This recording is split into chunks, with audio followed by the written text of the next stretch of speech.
mañana del 4 de octubre de 1957, el mundo recibió una de las noticias más impactantes del siglo XX. La Unión Soviética había enviado al espacio el primer satélite artificial del mundo, el Sputnik 1. La conquista del espacio había comenzado. Small step for man, one giant leap for mankind. Este interés por el espacio sacudió a los científicos de Argentina, quienes a partir de 1961 pusieron en marcha un programa que habría de colocar al país entre las primeras naciones comprometidas con la carrera espacial.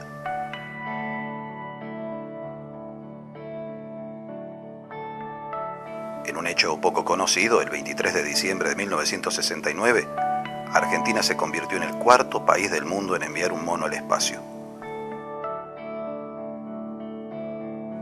De esta manera, el mono Juan se convirtió en el primer astronauta argentino.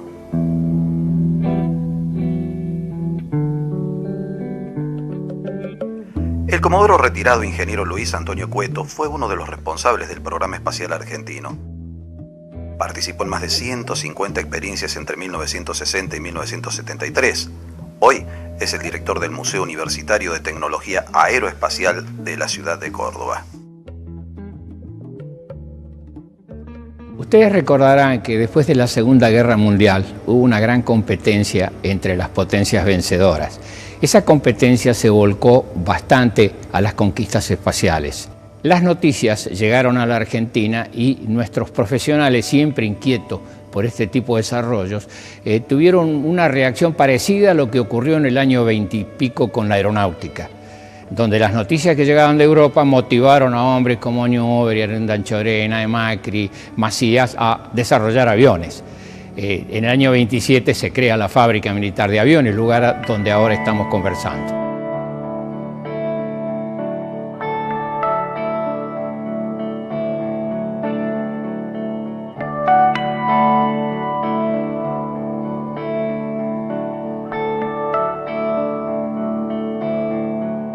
Volviendo al tema del espacio, en la Argentina, personas como el ingeniero Tabanera crearon la Asociación Interplanetaria, un equipo de gente que buscaba información, que se interesaba en el tema. Poco después se creó la Asociación Astronáutica, que se localizó dentro de la Aeronáutica Argentina. Y luego esta creó la Comisión Nacional de Investigaciones Espaciales. Se mandó gente al extranjero, se trajeron profesionales, se recibió información y se creó un clima muy apto para este tipo de trabajo. Aproximadamente en el año 1960 llega al país el vicepresidente de la NASA de los Estados Unidos, el doctor Dryden. Conversa con nuestro jefe de proyectos, que en ese tiempo era el comodoro Scioli, un ingeniero aeronáutico muy dedicado a temas del espacio, muy estudioso, y que hablaba perfectamente inglés, así que conversaron con toda fluidez. Y el doctor Dryden le dijo: Comodoro, si ustedes quieren aprender cohetería, tienen que quemarse los dedos con pólvora. Una expresión, una forma de decirlo. Pero quería decir el doctor que teníamos que iniciar los trabajos con alguna cuestión práctica. Así se hizo y se pensó en desarrollar un cohete de investigación del espacio. El prototipo se llamó Alfa Centauro. Hizo su primer vuelo el 2 de febrero de 1961 en un lugar próximo a la ciudad de Córdoba, La Pampa de Chala. ¿Por qué allí? Porque tiene 2.000 metros de altura y eso en las condiciones propicias de tiempo libre de nubes, bastante cielo celeste, limpio. Ahí se hizo el primer disparo de un cohete que llevaba instrumental de registro directo. Medía presión dinámica, medía presión estática, aceleración axial, régimen de rolido, y todo eso había que registrarlo dentro de la ojiva en instrumental que después debía ser recuperado para su interpretación, y que alcanzó los 13 kilómetros de altura. Sumamente modesto, pero era el comienzo de nuestra actividad.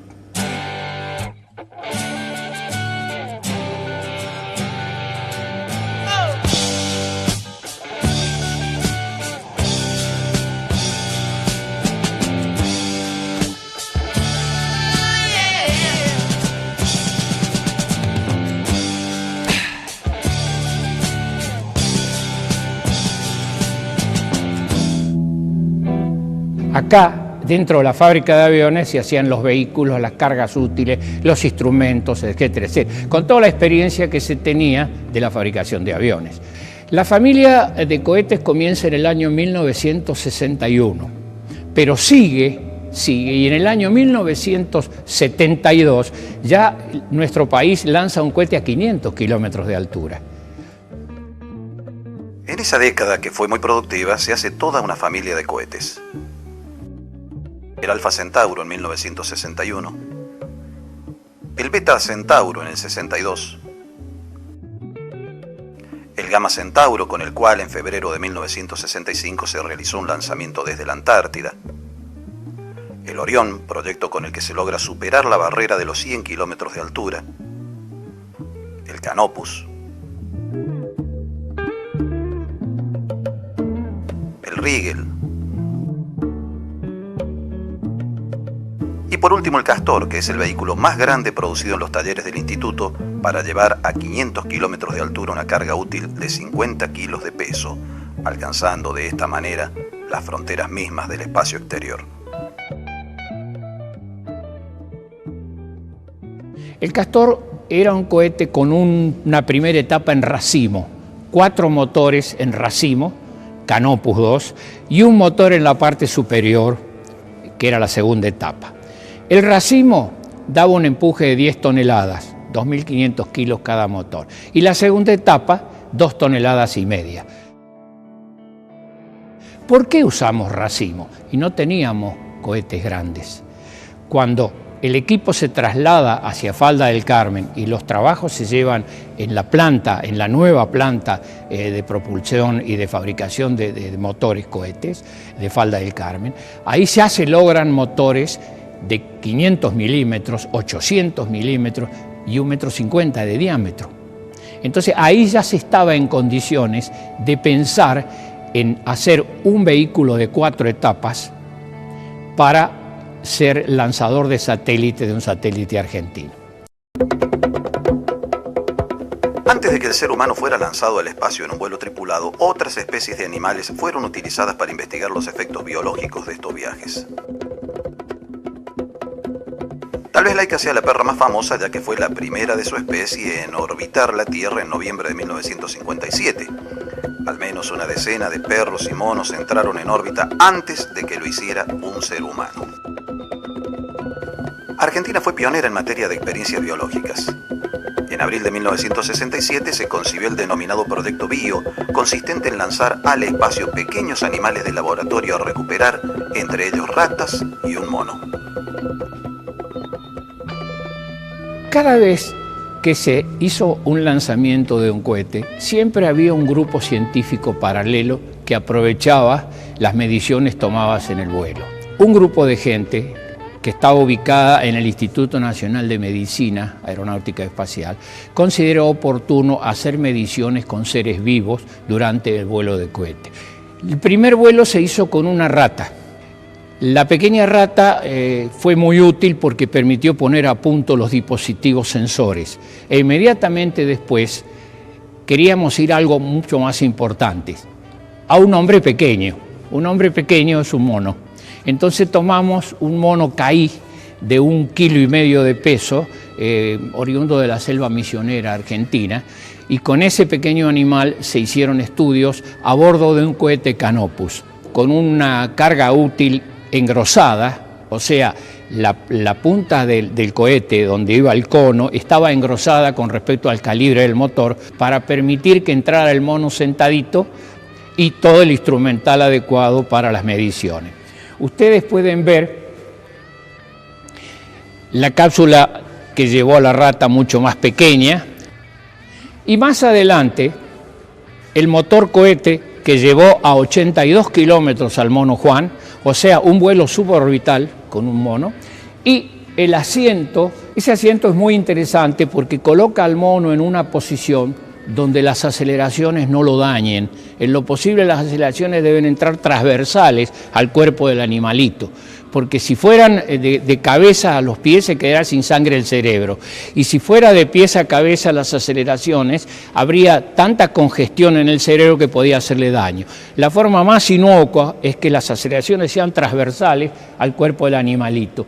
Es decir, así como van los astronautas, sentados muy cómodos, reclinados en su asiento, el monito iba en ese tipo de habitáculo.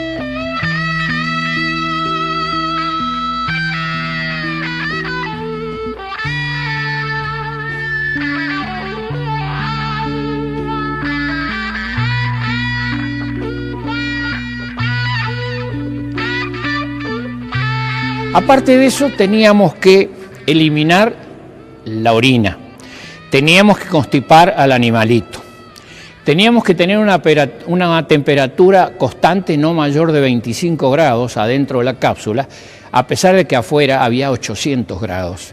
O sea, la punta de la ojiva durante el vuelo registró 800 grados centígrados de temperatura. Todo eso hizo que fuera un verdadero desarrollo de bioingeniería para poder darle al animal condiciones de vida durante el vuelo. El vuelo duró aproximadamente propulsado unos 5 minutos. Luego la caída en paracaídas y se recogió el monito aproximadamente a los 15 minutos.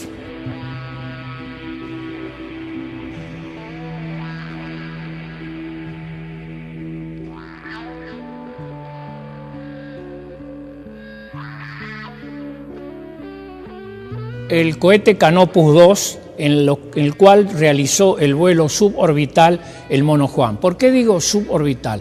Porque la cápsula del mono subió hasta una cierta altura, describió la parábola clásica de un elemento lanzado hacia el espacio y cayó, no entró en órbita.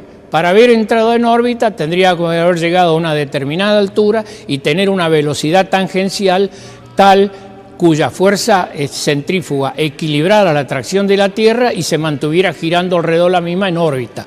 Como eso no se logró, este vuelo es suborbital, parecido a lo que hizo los Estados Unidos en el vuelo del astronauta Alan Shepard, previo al vuelo orbital de John Glenn.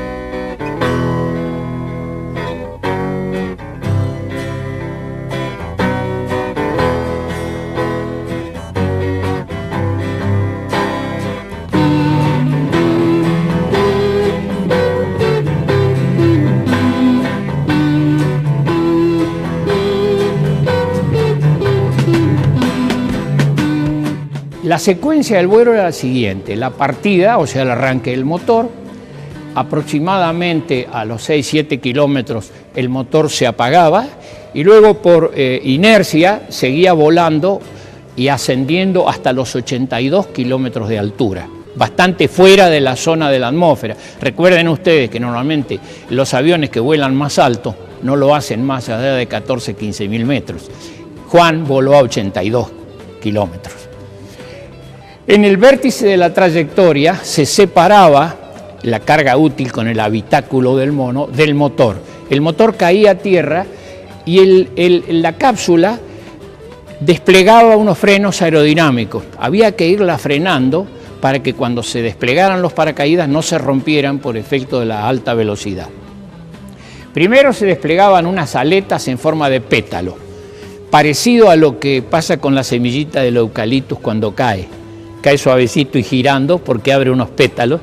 Nosotros nos inspiramos en eso para desarrollar la carga útil y su sistema de frenado. Posteriormente a eso se abría un pequeño paracaídas que aumentaba el frenado hasta llevarlo aproximadamente la velocidad a 3.000 metros de altura del orden de los 30 metros por segundo. En esa situación se abrían las escotillas, ya estamos a 3.000 metros de altura, y se ventilaba por medio de una turbina en el interior de la carga útil, se ventilaba el habitáculo del monito. O sea, terminaba ya el mono de respirar su atmósfera de oxígeno presurizada con el cual partió y se conectaba con el exterior mediante una turbina de circulación de aire. Enseguida se abrían dos grandes paracaídas y el monito descendía suavemente hacia tierra. Nuestro problema era que no cayera en una zona con agua y las turbinas fueran a llenar de agua el habitáculo porque el monito se hubiera ahogado. Afortunadamente, en la zona de lanzamiento, que es la Salina La Antigua, próximo a la ciudad de Chamical, está bastante seco y no nos ocurrió eso.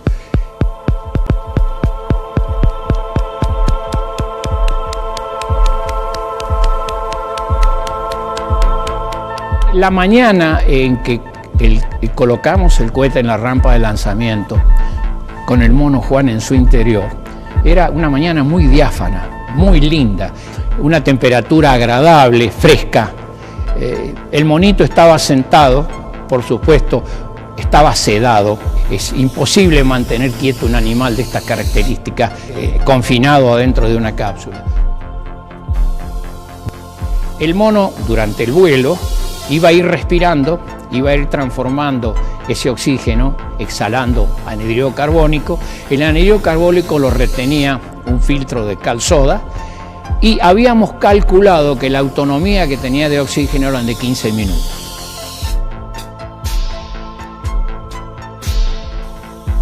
Por un pequeño vidrio nosotros lo mirábamos y bueno, era la preocupación de decir ojalá lo podamos recuperar vivo.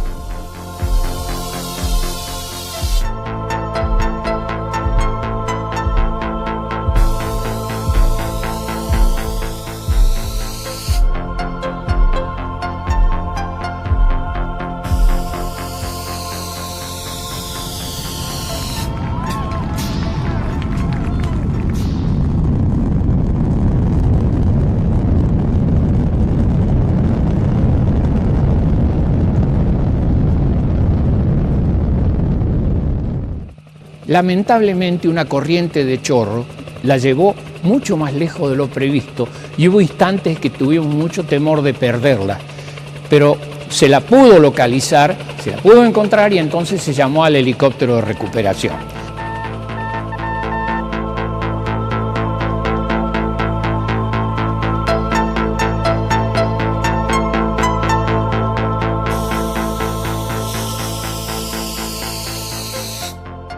Se trajo la cápsula y se la comenzó a desarmar y ahí apareció el mono Juan.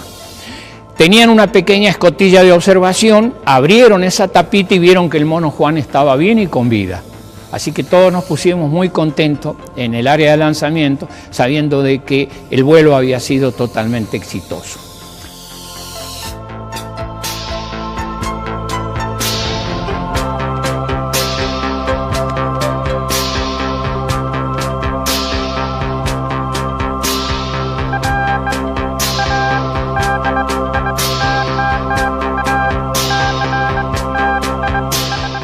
¿Para qué sirvió el vuelo del mono Juan?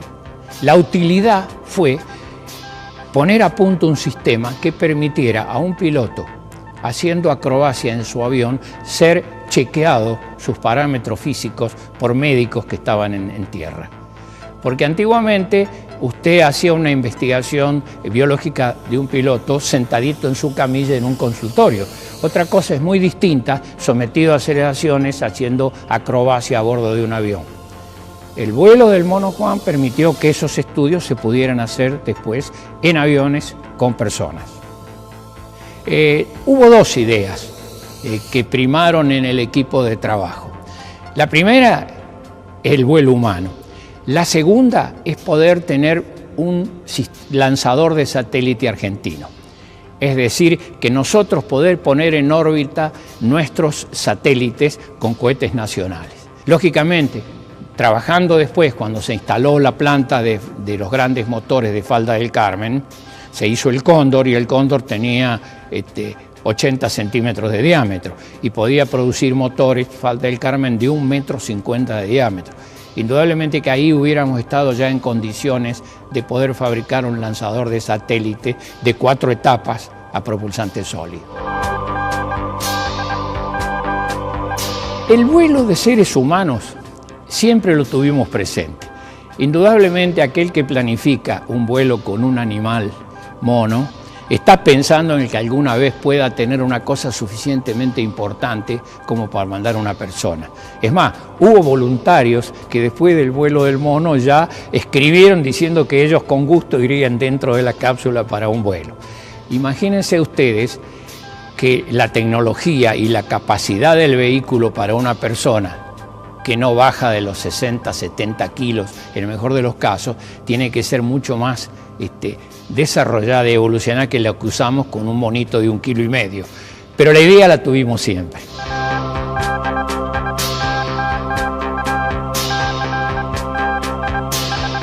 El mono después, posteriormente, fue estudiado, después se lo mandó al zoológico y vivió 2 años y pico más en el zoológico. De manera tal de que tuvimos un mono astronauta.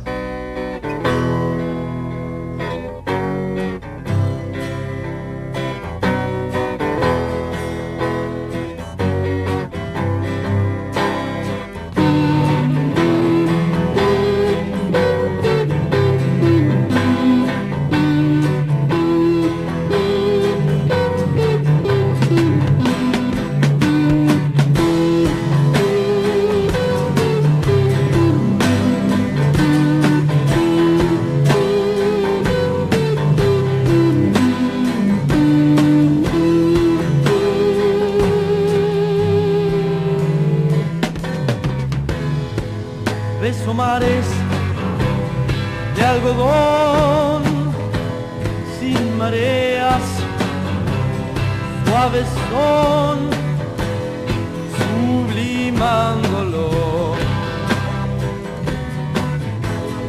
despertándonos. Beso mares de algodón sin mareas, suaves son,